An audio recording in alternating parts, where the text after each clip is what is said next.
Axe likes this very much. Welcome to Coffee with Toffees.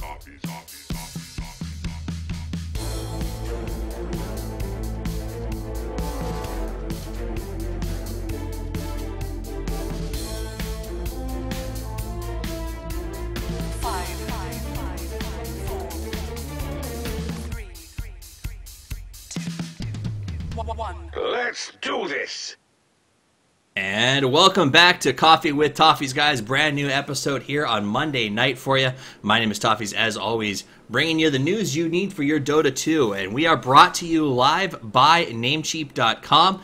Namecheap, they are a domain registrar that cares about internet freedom and esports, so go check them out and register a new domain at Namecheap.com today. And I am joined on the show by two guests today for similar but very different reasons. One of them is Travis Maut. How do you say your last name, Travis? Bueno.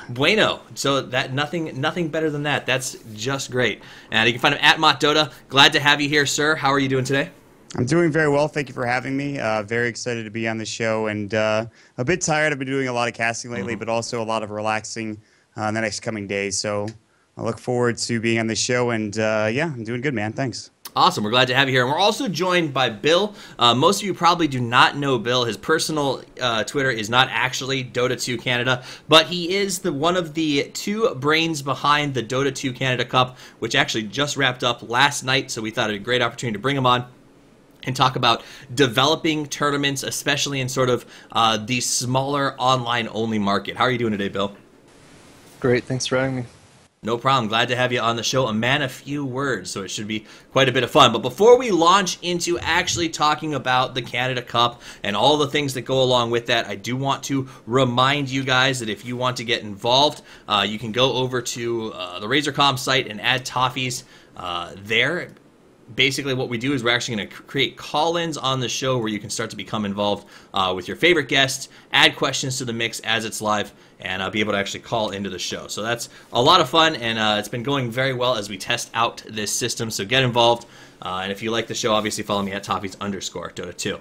Now, before we start talking, there's a couple of news things that have come out in the last day or two that are definitely worth talking about. One of those that I think is probably one of the biggest things that I have been waiting for personally, and I'm glad to actually see come out to the public, is Chessie has published an official statement. He chose to do it apparently on Reddit, which I find interesting in general, not on one of the websites like Alliance or something like that. But Chessie, who was formerly of Alliance, who got injured, sidelined, we saw him play really well, and he sort of just disappeared, put a big post up on Reddit about the situation that he finds himself in. Have either of you had a chance to actually read the statement at all? I glossed through it a little bit, and it's actually really interesting, but Yeah. it's exactly what I kind of expected from his situation. You had to think that there was a little bit more than just maybe a medical issue going on, but or at least a physical body issue. So the fact that he posted this, it's actually really good because a lot of people have been wondering where he is, and I'm glad to see that he is at least doing a bit better than he was previously. So, absolutely. Long story short, guys, if you want kind of the TLDR version, it is that he went through a serious injury, suffered a lot from it, and then after that, he has just had a really hard time getting back into competitive Dota because he can't really sit and play at the level that he used to constantly. And his doctors told him that one of the big things he can do to make a comeback is to sort of get his head right and have a positive attitude. So he's coming back to streaming. It sounds like he's going to come back maybe to competitive play over time, but wants to work his way slowly into that. And one of the first steps the doctor said was to sort of talk about what happened. He also stated that the reason he's been out of the spotlight is that he doesn't or didn't want to answer questions constantly. He said every time he logged in, he was being asked, how are you doing? What's your status? Are you coming back? And it was a tough thing to deal with. So kudos to him for not only making the comeback, but also for putting it out there on Reddit, getting it to the public, and making what I think was a very brave and well-spoken statement. So Congratulations, welcome back, Chessie. I've actually reached out to him to see if he'd be willing to come on. If he wants to talk a little bit more down the line about that recovery process, we'd love to have him here. But like we said, it's all at his own pace. So Chessie, with his statement, definitely worth noting, especially if you're an Alliance fan. The other piece of news that I thought was pretty interesting is what's going on with Mushi and the brand new roster for ehome.my. And what that is, if you don't know, is after the big Eastern Shuffle, what's falling out is Mushi, Kesik Imba, Ohio, KY, and Johnny are forming eHome Malaysia. So this is a totally separate roster. They're doing their own thing under the eHome banner, from what I understand. And what I really get from this, and what I've heard, I think there were some posts came out by, was it Dimitri, I think, made one up on Twitter that said the big part here is that Mushi really wanted to do something that brought Dota back to the SCA scene in a strong way, and that's what he's doing with eHome MY. Based on the roster I just read off to you, do you guys think that they have a chance to really sort of make a big showing? And do you think that this is really a play to bring esports up in SCA, or is this a bid for an easy TI spot coming out of the SCA? I don't know if it's going to be easy for them, but this feels like another one of those Titan situations where they have the talent to work with in order to really, really secure a spot heading towards TI. But for now, the biggest thing for me is that they changed their old roster, but they grabbed Ketchik Imba, who I was a big fan of back at the TI4 qualifiers. Johnny's always been solid. And obviously when you have Mushi and Ko in Ohio, Mushi and Ohio are two very solid players. The problem I do have is, like, I don't know why they're switching the rosters up so much. Like, they almost have the same issue that NA teams have, is like, why are you changing your rosters consistently? Just keep it together, keep it stable. Like, you're not going to grow as a team if you don't get chemistry. So why change it, like, immediately after one big tournament? And that's the problem I have with a lot of Dota teams, though, so. I mean, I think I could argue and say that's a problem I have with traditional teams in any sport, really. Right. It's those teams that constantly change, that they have a couple of good games, but it's the teams that seem to stick together. When Detroit won the national championship, the Pistons, it's because they had a team that they built from the ground up. And I think every time you see a dynasty over the long run, it seems to go that way. So I'm 100% with you on that. That said, it's a pretty kicking roster. Like, that roster looks strong should they gel together and hopefully stay together post-TI. So that is the update on what's happening there. It's sort of the former Orange roster put back together, but it is at least worth keeping up. I like you guys who watch the show know, I like to keep us updated on the SEA scene because I truly believe that it's an emerging market in spite of all the difficulties that it's had over the last couple of years, and I look forward to their growth in the years to come. That's it. That takes us through news outside of sort of Canada Cup pertinence, and what we're going to talk about is a good transition piece of news. Is a member of Union Gaming that you've probably heard of. His name is Ben Haas. Went on the Summit show in the studio the other day and talked about the situation that they ran into in the Canada Cup. I don't know. I assume that you've kind of had a chance to look over this, and I know we don't want to go too in-depth into the whole scandal. If you guys want to know what happened, you can find all the statements. It was published very cleanly. Everything is out there and pretty well known. But basically what he said is, I feel really bad about cheating. The thing that gets me, though, is he leads off in the actual discussion with the words, we didn't read the rules ahead of time. And I don't know. I mean, to me, and they keep saying this, every statement I see is, we didn't read the rules. Is that a legitimate excuse for this situation? Bill, what do you think? Yeah.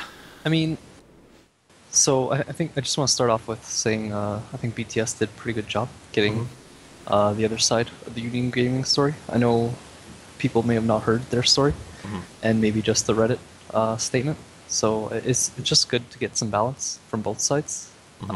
But that being said, as a professional team, you should probably read the rules from any tournament you enter. It's just one of the things. I know a lot of tournaments may not have rules, and that's unfortunate as well.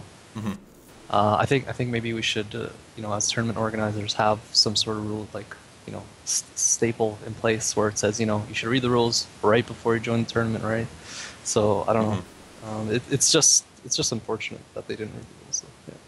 But then you start, but I guess the real question I have is, should an organization have to put in the rules you can't watch a stream of the game that's going on at the same time you're playing in it? I guess you have to in the sense of legal rights, but that just seems like a no-brainer to me. I mean, this is a sport in the same way that everyone got mad at Bill Belichick and the Patriots when he had someone looking over the other team's shoulder writing down their plays, and he said, "Oh, that I didn't know that's against the rules." I mean, that's something that just seems like common sense to much of the viewership. Am I off base, guys in Twitch chat? Maut, do you think this is something that has to be stated, or is this something that just seems like human decency? I mean, it's definitely like you should know. Like, I'm not supposed to look at the stream, and I'm sure they did know they're not supposed to look at the stream. But at the same time, it's like first of all, any advantage you could get, you'll try to grab. But I don't think that was necessarily the case. Maybe in Union Gaming, we don't actually know why they did it, but just the general act of them looking at the stream, that's just generally a no-no. Like, there's no reason to do that. There's no reason to put yourself in that position in the first place. And also, if they get caught like they did, it just makes them look even more scummy, even though maybe their intentions were not, in any sort of, like, they weren't really trying to screw anybody over. That's just how it goes. Right. And the thing for me is, if I was a manager of Union Gaming and they've already been caught or they've been accused of stream cheating like 3 times or something by multiple different teams and organizations, then my job is to make sure that not a single person touches the Alt-Tab keys at all. Like, you do not leave the game. You play the game out. You don't Alt-Tab, and you avoid all of this nonsense. Because guess what? They actually beat Summer's Rift, who is the Grand Finals winner, the winner of Dota 2 Canada Cup. Had they not screwed themselves over, they very well could have won the entire tournament. And instead, they're put into a position where, maybe, again, like I said, it could have been just, okay, well, it was a mistake. Our younger player wanted to Alt-Tab. He wanted to look at the stream. He's like, oh, maybe the commentators are saying something hype. Well, I want to see what the chat says. But, like, don't do that. Don't put yourself in that position in the first place. It's just ridiculous. Absolutely. And I'll be honest here. Looking at it, it's hard for me when you look at the investigation, and I think the team did a really great job. The whole Canada Cup response to the thing was very, very strong. The pictures, the investigation was thorough. But the fact of the matter is, they put cameras in their house to show their transparency and filmed themselves tabbed out. And that does, to a certain extent, make me wonder if it was a malicious attempt or if it was just an immaturity or an accident or something of that sort, because we can't really see what stream he's looking at necessarily when we look at that picture. But at the end of the day, you're right. The manager's job, who's sitting there staring, is to make sure that everything is above board and nothing is questionable. But here's my follow-up to that, and this is I'd be curious to get some opinions on this one. And somebody actually brought this up in Twitch chat a second ago. They said that everybody was doing what the Patriots did. They were looking over the shoulders, learning plays, and the Patriots are the ones that got caught. Do you actually think that this is a major issue in Dota 2 on a larger basis? Do you think that there are a lot of other teams who are doing this and just haven't been caught? No, I don't think so. Not at least at a professional level. Which this is a good transition to talk about the Secret and Arteezy thing. Do you honestly think that a team with 5 TI players and 2 TI champions are going to stream cheat for a 2-game series in Dota Pit? Like, do you honestly think that's the situation? Arteezy's not going to do that. They pride themselves on, playing the game and actually gaining experience from the matches at hand. Right. And you and doing that, stream cheating is a cheap way of being able to gain any experience if it really doesn't help them in any sense whatsoever. So as far as like most of the tier 1, tier 2 teams, there is no way in hell. There is no way in hell I think they're doing that, because they know that when TI rolls around, they don't have that luxury. Maybe some of the tier 2, tier 3 teams, like Union, for example, like we talked about, maybe they do that, but I still don't think that this is a very, it's not one of those situations where it's like, okay, someone's using steroids in baseball. We all have to use steroids to keep the advantage, to stay with the pack. That's not the case. I mean, it's just, and most tournaments are very good about their delay anyways, and it's more inherent in an online tournament especially, and now there are more LAN tournaments, so it becomes harder and harder and harder. In my opinion, I don't really think that this, I don't think this is really happening throughout Dota, except for maybe one or a couple of teams. Okay, I agree with that. I think that that's true, especially when you talk about the tier 1, tier 2 teams. Bill, let me ask you this. As an organizer, do you think that there is a fix to, because I guess we could say that the biggest threat for this is through the online sort of tournaments, right? Large prize pools, not really TI necessarily caliber teams just yet, but winning a Canada Cup gives you a pretty big chunk of change. Bill, do you know off the top of your head how much money the winners took home last night? Yep, $4,250 US. So, I mean, $4,000 is a pretty good amount to sort of start buying you some space to start training as a team to make the next step. And that's where I think that the cheating worry comes in. Is there a solution, Bill, to sort of controlling the ability to cheat off of streams, or is just a necessary evil that we can't really fight against? If you look at other games, I think other professional games, I think there's 10-minute delays on some of them. So that would potentially get rid of some of the issues, with the wards. I know it sucks for viewer experience, but perhaps Valve can add a delay in the API where sites like Track Dota or Dat Dota can just not pull from right away. Because I know people like to post spoilers like 2 minutes before the game ends. Yeah, this kid team won, blah blah blah. Well, you know what I mean? Does Stat Dota and Track Dota take it from the actual live event, or they take it off of the Dota ticket? I think they take it from the ticket. So say if there's a 5-minute delay, they'll know what the outcome is. So Well- then people will post it into Twitch, Yeah. right? And I've never tried before, but I know there's a button in Dota TV to set the delay on Dota TV. Do you know if that goes up to 10 minutes? No, it goes up to 5. So Okay, I see what you're saying. I've asked, numerous people, should 10 minutes be, thought of, right? I don't know, because it's literally a couple bad apples ruining for everyone, right? Well, Right. I think, all right, so the only issue for me with stream cheating is that I think the wards is really the biggest problem, I think. So 6 minutes is the time, maybe even a little bit more than 6 minutes is probably the best time, because any more is maybe just a bit too much, I think. I don't really know if you need to go 10. Also, I think it's 2 and 5 is what you could set it in lobby. I don't know if there's actual like a console command for it. There probably should be. That should be something that you could like actually affect. Right. But then again, there's a lot of things that should be in the game that Valve just haven't added yet, which is, I'm not gonna. They're taking their time. They have a lot of other stuff on their hands. So They have a lot of things going on. That is true. But it seems to me that, a 5 to 6 minute delay with maybe some rules about regulated pauses. Do you think that regulated pause amounts is something we should start seeing in tournaments? I mean, when you play football, you get three timeouts that run 2 to 3 minutes apiece. I don't know if that's the actual numbers. I'm just sort of pulling this out of my backside here. But, you only allowed so many pauses throughout a game. And if not, we just move on. The fact of the matter is that like a 15-minute pause allowance seems like a heck of a lot for a 1-hour game. I mean, most tournaments already have allotted pauses. I'm pretty sure Canada Cup. I don't know if we actually used one. Did we have allotted pauses, Bill? I'm not sure. Yeah, so we have a 10-minute rule, so you can pause like 2 or 3 times, and then up to 10 minutes. I did warn Wheel actually in one game because I think Relic went AFK Yeah, Relic. for like 15 has some minutes or issues, something. man. I don't know what it was. That was But, something yeah. F4L said too. He's like, really always has issues. Sorry to cut you off. Go ahead. No, yeah, I mean, it really depends on the tournament. I know Coddle Guy was casting a match, and he was one of the admins, Cat 2, multi-talented, and he there's like a 10-minute pause for, I think, Fire, or X-Fire, or Summoner's Rift, and then they had to resume the game. I think fucking Mad had to drop or something. I feel like Coddle Guy would be a supporter of less pauses since he seems to spend much of his time. I think that's like every Casting. caster, Right. to be honest. Well, it does lead to a question. Yes, computers are issues and things like that, but at the end of the day, if you're playing soccer, we'll say soccer's for the American fans, as everybody knows what soccer is, and your cleat breaks, they don't stop the game for you to walk off the field and change your shoes. You get it taken care of and you come back in. And it's one of those things that I think maybe it's the next step. I could be wrong, but it seems like pause requirements plus extended delays could fix a lot of these sniping issues. This isn't Hearthstone, which is a totally different ballgame. It's not a Hearthstone show, so I won't talk about stream sniping there, which is literally an epidemic at the particular moment. But we'll leave that for perhaps another day, or if I decide to start a Hearthstone podcast sometime.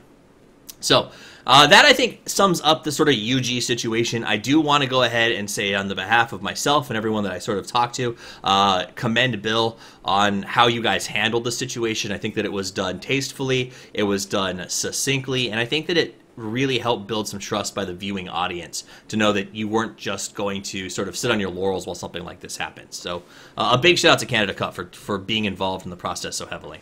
Yeah, and I think also I want to shout out to Bill and Anthony in general for just hosting an awesome tournament. Like every single night, you guys were super accommodating for both me and whoever else was in the game. You made sure that teams were on time.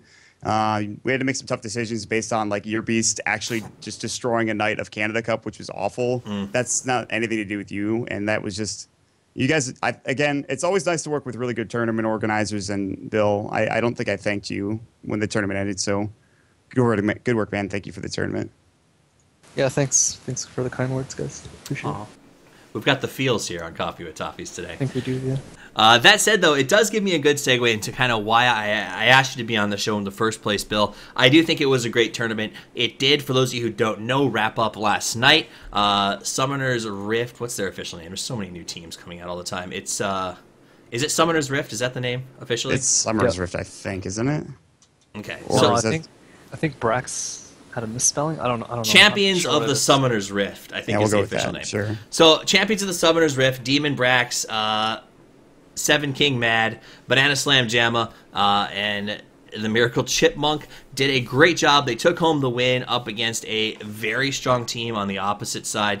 I thought it was a pretty good game. We guys went to 4, I think it was. Looking back on the tournament, do you think that it ran as smoothly as it could have, Bill? Do you think that what do you take away from the end of this season?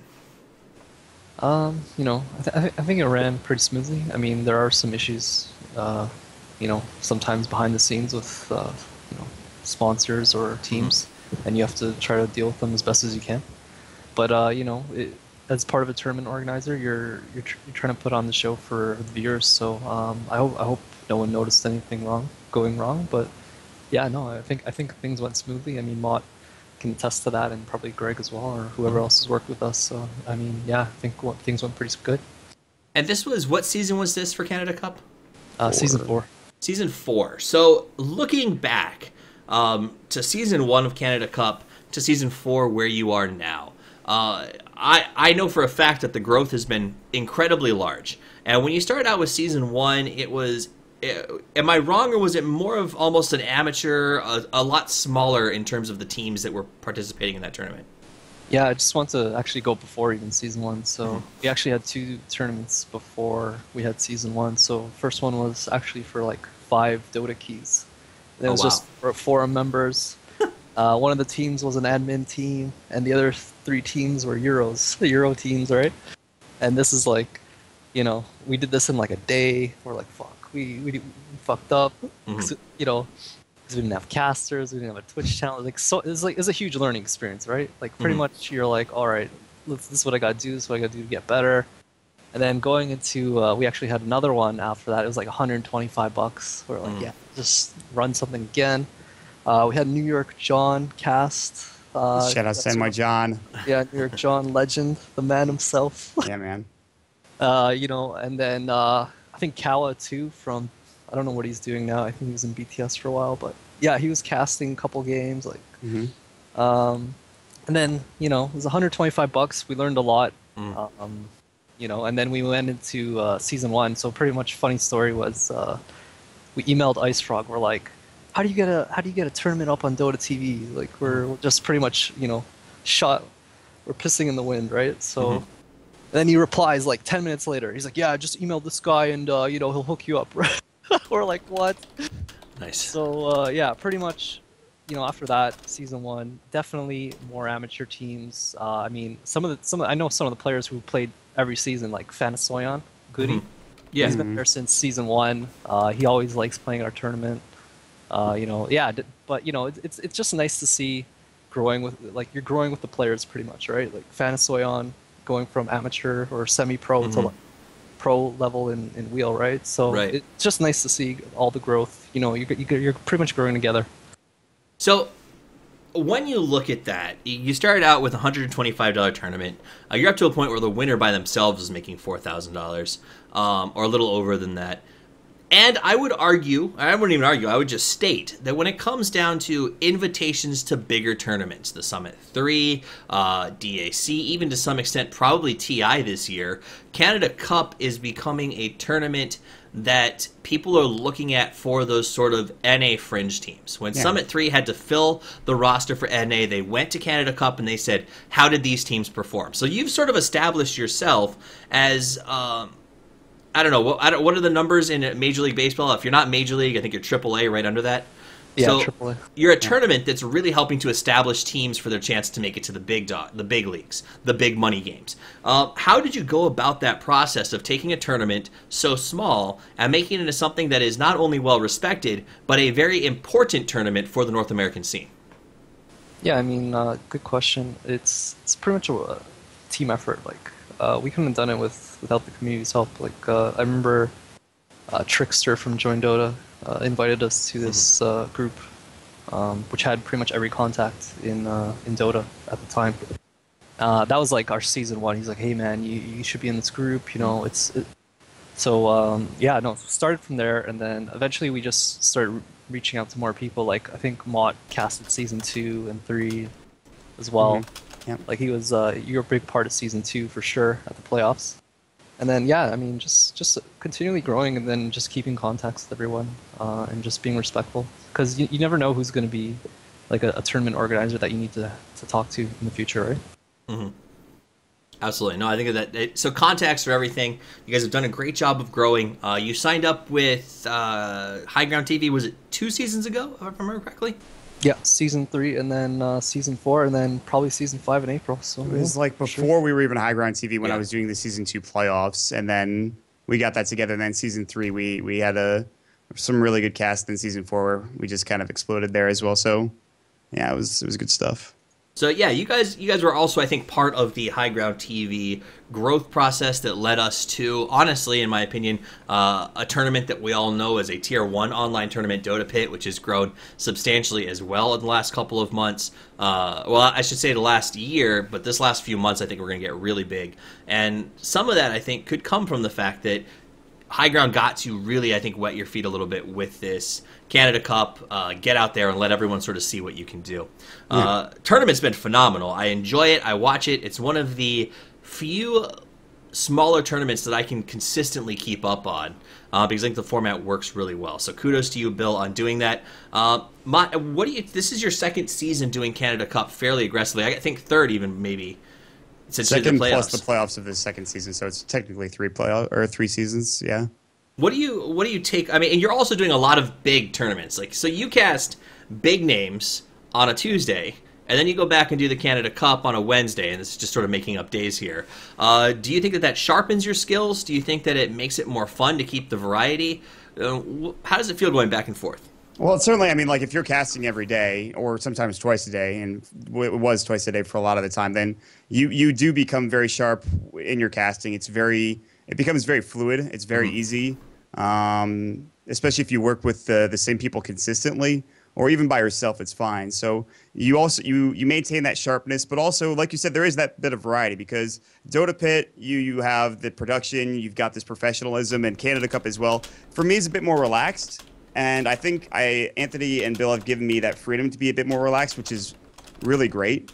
But it's super enjoyable. Like, you know, when I first started, I was like, man, I'm gonna have to do 2 tournaments a day, and sometimes even 3, and helping out BTS. And I was just like, that sounds rough, but it actually was a treat because it lets you stay busy. You're doing something, you know. You're not just sitting around, and I like that's the best, I think, for what I've been doing. Yeah, I mean, we keep it pretty clowny. Like, we're not that serious with the casts. I mean, Grand Grant was there. Shout-outs to Grand Grant. I see you in Chapman. And shout-out to Dota Pit, too. I mean, Ivan's always helped us, too, with any questions. So much love to him, too. So shout out to the guys over in chat. And that is, I want to talk a little about Canada Cup because I think that it's done a great job of developing. I think it's a good example for a lot of the smaller tournaments that are sort of trying to expand in the market. Bill, I will ask you this. Do you worry about the future of your tournament with sort of the migration we've been seeing towards teams being more selective towards tournaments they play in, or do you think this is only going to help your tournament grow bigger? I'm not really worried because we don't really focus on Tier 1 teams like EG in our tournament. I think there's still a need for tournaments like Canada Cup to sort of fill in that Tier 2, Tier 1.5 need. Because if you look at it, you know, a team like Wheel, you know, they're just like fodder for some of these bigger teams. Like, so, you know, they get invited to these big qualifiers, and then EG just stomps them, right? Like, it's unfortunate. That's the reality, guys, right? You know, so once EG starts sitting out these tournaments, then that'll be a lot better for these teams, so they can actually qualify for for some of these other prize pools and actually get money to continue playing. I mean, it's a scene grower. Without these tournaments, then where would the North American scene be at all? Because, like you said, there's that one top or maybe even two top tier teams in North America who are playing sometimes in the qualifiers, sometimes not even at all in the qualifiers, and then these other teams that how do you grow as a team? Right. You can't just play scrims. You can't just play like the Sunday Cup Series, which don't get me wrong, that's amazing for the scene as well. But you need these tournaments. Dota 2 Canada Cup is a big example. Even ADL as well, which actually kind of blends both the tier 1 and tier 2 teams in America. And we really need that in North America at this point. We need stability. We need these tournaments. We could even use more tournaments like this, but we'll cross that bridge when we get to it, I guess. Well, and I think there's a value, and for those of you who are listening from other parts of the world, the European fans, Australia, etc., a lot of times I get questions like, why do we talk about, smaller tournaments like the Canada Cup? And I think it's important to understand that the North American region in terms of Dota, a couple of years ago, honestly, I feel like it was laughed about more than anything else. When we showed up at a TI, it sort of felt like, the black sheep are coming in. They're not going to win anything. It is what it is. It's a sick scene. And a lot of that, I think, comes from the fact that if you want to watch a big Dota game, you have to watch it on replay or you have to come home from work early, right? Because the European and the Chinese scene just do not sync up with North American Dota. Canada Cup, CEVO, a lot of these sort of up-and-coming Tier 2 tournaments have given us quality Dota to watch, much like the NEL did when it came out, and still does, to watch in the evenings. And I think do you think that that's a big part of how the scene's grown so exponentially over the last few years? I think absolutely. And I also think that it's because Dota's become more popular as well. And it's become more popular specifically in America. I mean, you look at it in the history of Dota, American Dota has always been behind in terms of viewership and people playing the game. A lot of people play in Russia. A lot of people play in China. Yeah. Southeast Asia, obviously, is a huge scene. America has never really had that, America's had easier access to, the bigger titles, the bigger video games, and not many people were willing to put up with the learning of a Warcraft 3 custom mod map, So when League of Legends came out and people had their first taste of this type of game, they're like, this is so easy to work with. I love playing this game. And then they kind of took that over. But Dota has always been, the better of the two games in terms of just when it comes down to it. When you look at it side by side, it's what people want to see. It's the top tier of competitive play. And because we've been behind, it means that we still have a long way to go. We will eventually get up there, I think, in terms of the viewership numbers and the people playing the game, but it does take a long time to actually get that going. But now with more people in the scene, more investors as well, and more sponsors and everybody taking notice, then I think sooner rather than later, North America is going to start becoming a big factor, especially with these newer teams. Like we already talked, like we saw eHug, which unfortunately they didn't have a very good time in Dota 2 Canada Cup, but I think they're still a solid team. We have yet to see, I think maybe they played their first game recently, which is Merlini's team. Yeah. I think it's called Stardust Crusaders, which is, by the way, just, I don't know about Like that why? name. Like why? Okay. Maybe they've got an inside joke that we don't know about, but Yeah. it's one. Yeah, that's a tough name to convince me to buy a jersey of. I'll tell you that. Yeah. That said, let me ask you a couple of questions because, Bill, I'd like to get your perspective as an organizer and then Maut as somebody who's involved with all aspects of the scene. One of the things I'm curious about is in these tournaments, and I don't think it happened in Canada Cup, but it's been happening a fair amount in MLG. Do you think it should be okay for Tier 1 players to be standing in for these Tier 2 teams? So should Arteezy be allowed to pop in and play mid for a team who needs them to? I think Summoner's Rift may actually have, and I could be off because I don't have the numbers in front of me, a team that had, say, an Arteezy sub in to play for them one day, which, I mean, can you argue that that's going to be an easy win, or do you think that fans are maybe a little off base when they say that? Maut, you want to take that one first? I mean, it certainly doesn't hurt to have an Arteezy on your team. I mean, you could argue that chemistry is a problem. You don't know the play style of each other, but you have somebody who's like one of the top players in the world mechanically, and I wouldn't say that to his face because his ego is already big enough, but it's true. His mechanical skills are ridiculous. Like if you have that person on your team and you're against a tier 2, tier 3 player in the mid lane, he's gonna crush that lane. You've won that lane already, and then all of a sudden there comes the question: is this really fair? I think the answer is, I mean, it's kind of a blurred line because if you don't allow Arteezy, then who do you allow to play? Right. If you're a tier 1 team, you can't play. But what's exactly a tier 1 team? Does it depend on tournament placement? Does it depend on your MMR? God forbid, that would be awful. God, but that's horrible. So how do you distinguish who is allowed as a stand-in and who is not? There are certain tournaments where, like, okay, this team is already flying. You definitely cannot be a stand-in, like, at all. And also another thing, which, by the way, happens a lot, specifically a while back in North American Dota, teams would use AKAs. Players would use AKAs and then stand in, and we would have no idea who this person was. And then it'd, like, all of a sudden be like, oh, it's Boba. Like, Sam messages me. He's like, yeah, that was me. Yeah, that was me in the mid lane. I'm like, what? Okay, so... Again, it's a blurred line. It's really difficult to actually say who can play and who can't. As in terms of stand-ins, it's really weird. Right, it is. It's a tough sort of in between.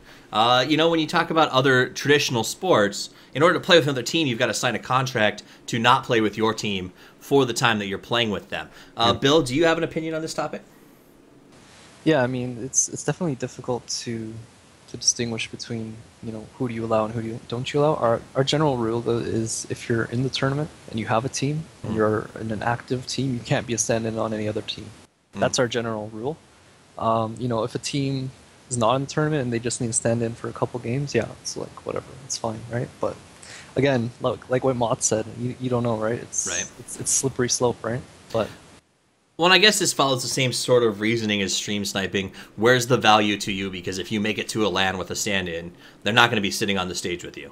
And then you're going to lose anyway. So there is sort of that self-regulation to that. But I think it's something that was worth talking about because it's something that has sort of come up a little bit in these sort of Tier 2, Tier 3 online-only tournaments. And I'll wrap up with this question about Canada specifically before we talk a little bit about Maut and what you've been working on.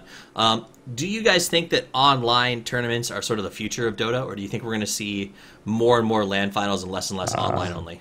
I mean, if you ask somebody like PPD, they will tell you that the online tournaments are going to be the way of the dinosaur pretty soon. If the players had their way, and I don't blame them, online tournaments would not exist. But you need online tournaments. That's like how you grow a scene. But for the top tier teams, I don't know.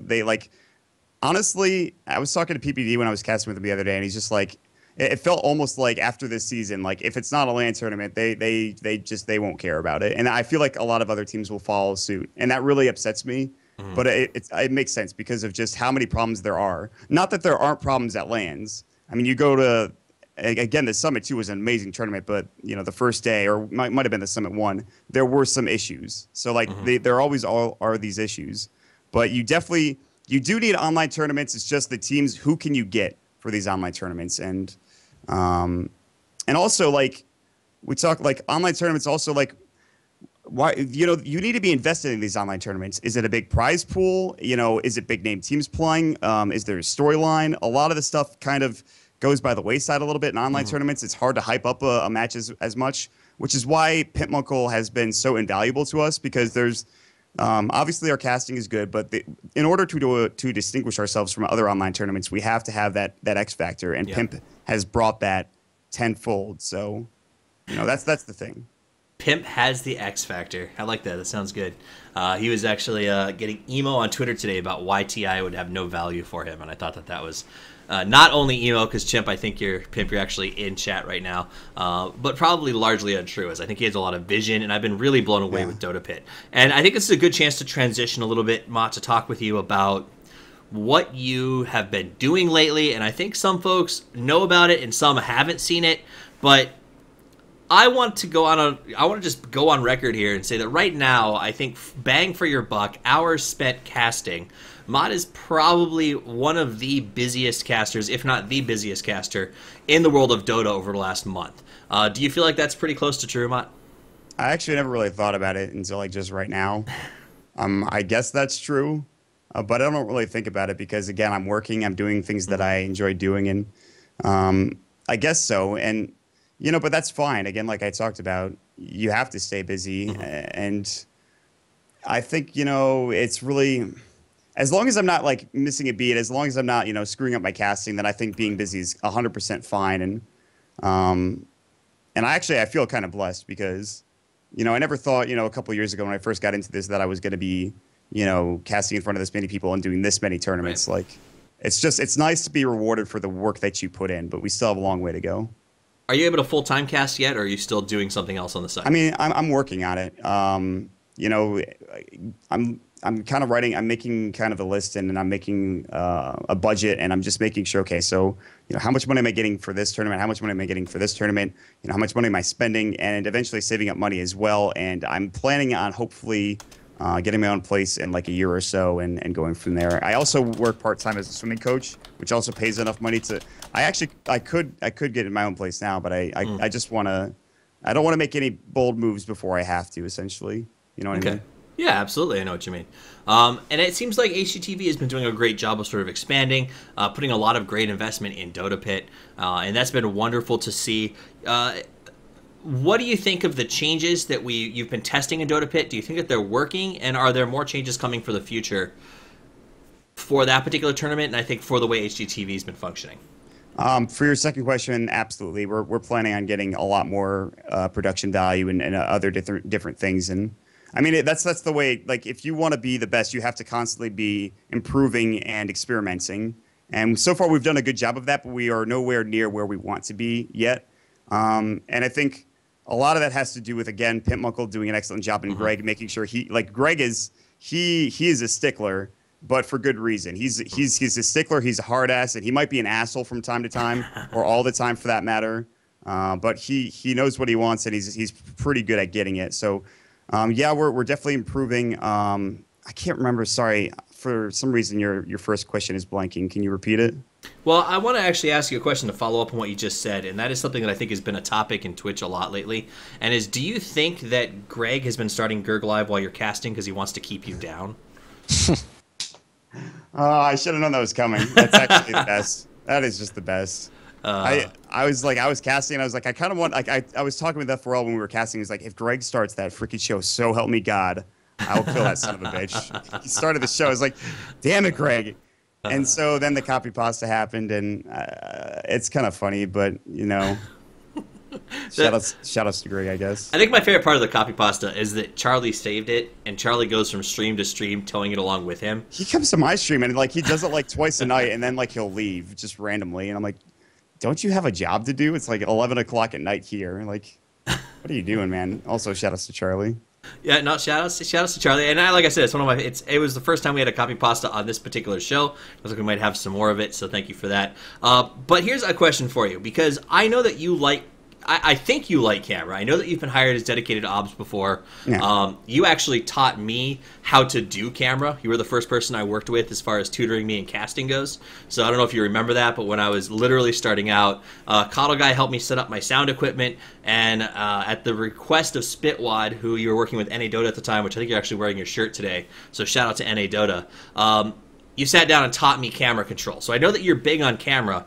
Do you feel sometimes uncomfortable with this dedicated obs thing that's going on right now, or is becoming more popular, or do you really love it? There's sometimes that I really thrive, and I enjoy the dedicated observing, but under the stress of a big tournament, it can be kind of difficult. And the biggest thing is that when you're casting and you're controlling the camera, you can hold, you have a train of thought, and you can just show exactly what you're talking about. You can circle it, you can ping it, you can go into showcase mode for all you goddamn care, and that's perfect. But if you're doing dedicated observing work, and then it becomes kind of just you really have to listen to the casters, you really have to pay attention. And the casters, and I love the BTS guys, but a lot of them are like, can we just see this real quick, Maut? Can you just, and they're snapping their fingers, and I'm like, guys, you're going to have to just, I get frustrated from time to time. Most of the time, though, they're very good about directing me and where to go. And I'm no dedicated observer. I feel like my camera control is solid when I want it to be, but I am not wet boss. I am definitely not wet boss. So I like doing it. If I were to do it full time, if you asked me if I would want to do it full time, definitely not. I would choose casting 100% of the time. Over observing. So. And I will stand by you there. I watched, it wasn't Summit 3. I felt like they were better about it in Summit 3. In Summit 2, I think I literally should have bricked 3 or 4 times because I was watching casts, and it was literally finger snapping, go to this, go see that. And I was like, man, do you understand how difficult it is to run a camera, watch a map, and then think about the hotkey you need at that particular second? So kudos to you guys who do it. The real question, and I want to know, now that you're in a position to have people doing dedicated obs for you, because I believe Pimp Muckle does a lot of the camera work for Dota Pit, does that ever catch you? Do you have to readjust your casting style to deal with that? Not particularly. For Dota Pit, I've just kind of been doing what I've been doing, and I trust Pip enough that I actually trust him fully that he'll catch the kills. And if he doesn't, he'll come on. He's like, I missed that kill, or he'll say something in our ear.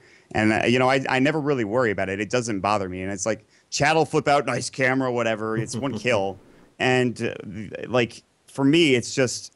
The benefit that I gain from it too is that I get the presence, like the comfort that I could do whatever with my camera, and I could just go all over the map, click as much as I want, and kind of catch everything that I need to catch. But honestly, more often than not in Dota Pit, it's honestly, and today was a very good example in Team Empire versus Vega. Okay, top lane, no middle lane, top lane, jungle. And that's Pimp in our ear consistently. So Tralf and I will we'll have a talk. We'll be like thinking about something in the game, and then all of a sudden Pimp's on our ear like that, and then just the smoothest transition over to over to the action, and it's been really, really solid too. So I can imagine it be sort of relaxing too with Pimp's particularly chocolatey smooth voice coming in, and I can see him saying to the jungle, and everybody just sort of goes there together in this triumphant moment. If you guys laughs at us too, like he likes to we say some dumb stuff sometimes, and he's just like he'll say under his breath like, God damn it, guys, or something like that. Yeah, I mean it's great. Sometimes it's kind of on me. Sometimes we'll be talking, we'll have a thought, and we have the replay system. In order for that to work, Pimp will say replay ready, but sometimes I just can't understand him.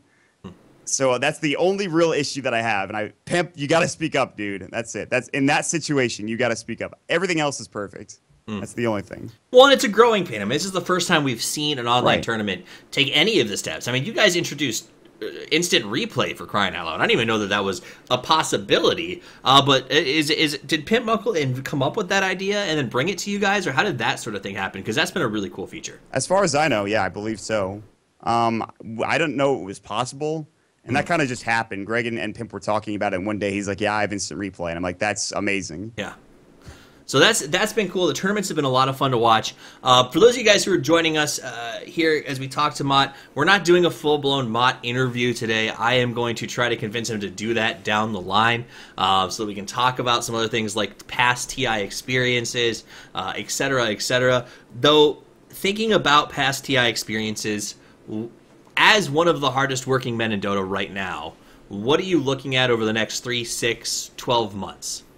Right now for High Ground TV, we're going to take it one step at a time. We're going to make Dota Pit the best possible tournament that we can make it. And to be honest, it's already pretty, some of the games we've had are ridiculous. They're absolutely insane, so that's going well. We're looking to grab more tournaments in the near future.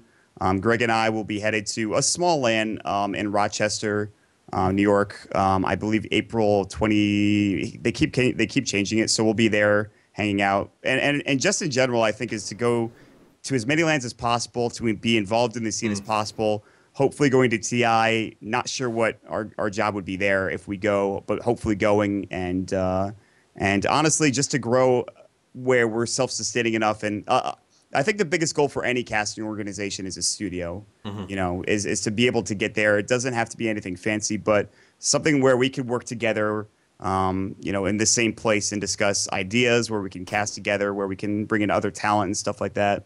That's obviously the biggest deal is the studio. But until that happens right now, it's just cast good Dota and honestly have a lot of fun in the process.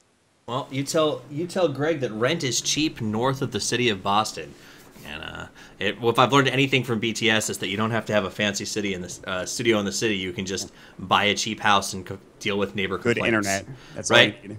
Really, I think that's what it comes down to. So that's been pretty interesting.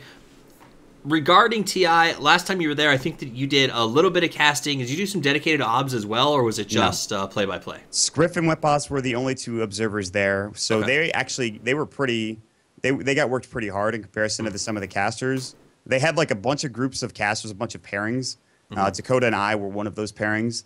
And the fact that we even got that much, we were pretty blessed with. We had some really good games. It was a lot of fun being the Valve offices. We stole a lot of their food. I say steal, but they actually, it was, it's there for a reason. So, again, shout outs to Valve for having us. That, you can imagine how hyped Dakota and I were when Bruno messages me on Skype and says, hey, Ice Frog's about to message you. And then Ice Frog comes up. He's like, you guys want to go to TI? No, definitely not. I don't want to go to TI Ice Frog. Come on. Right. It was amazing. It was a lot of fun. It was a great experience. So That's got to be a great feeling. And now, if I remember correctly, and I'm not the greatest historian, but I feel like NEL was one of those places where you sort of cut your teeth and got really involved heavily with casting. A good reputation sort of built up there. I heard that NEL is coming back in force this month with casts almost every single night, if not every night of the week. Is that something that you're planning on being involved with? that is something I am definitely planning on being involved with.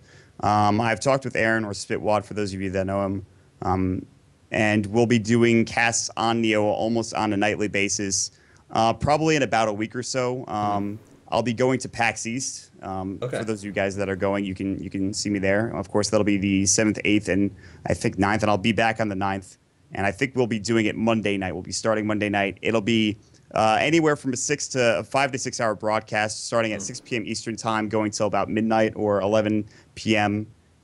So you guys could check that out at twitch.tv/NeoDota. We haven't actually had a formal announcement yet, but we plan on getting that going again because Canada Cup has ended for now. Right. We don't have any other tournaments in the evening. I'm doing Dota Pit in the afternoon. That doesn't conflict with it at all. And NEL is always, and the good thing about NEL too is that I don't have to have a super professional cast. Right. There's no delay. I can sit and talk with chat.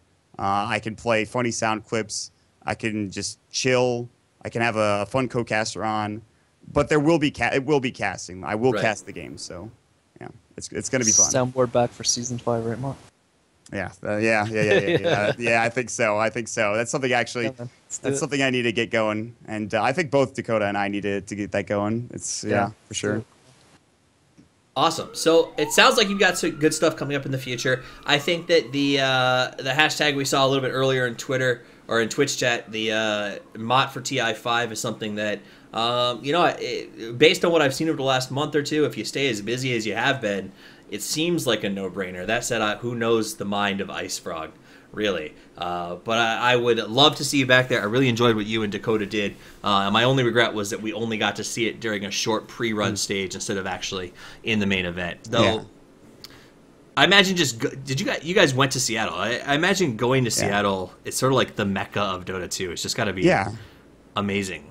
I could talk about TI4 for hours. Well, let me ask you this. I'll just sum this up. Was it cooler or more amazing, because cooler, I don't know if that's actually a word, was it more amazing to get the message from Ice Frog or to walk through the front doors of Valve? God, I think it was probably going to Valve because you're there and you're actually working in Valve, and you get to see and you can talk with these people that are making this game that you love, and Ice Frog obviously is another guy that I think every Dota player looks up to, and is it's like he's kind of this elusive figure, and getting that message.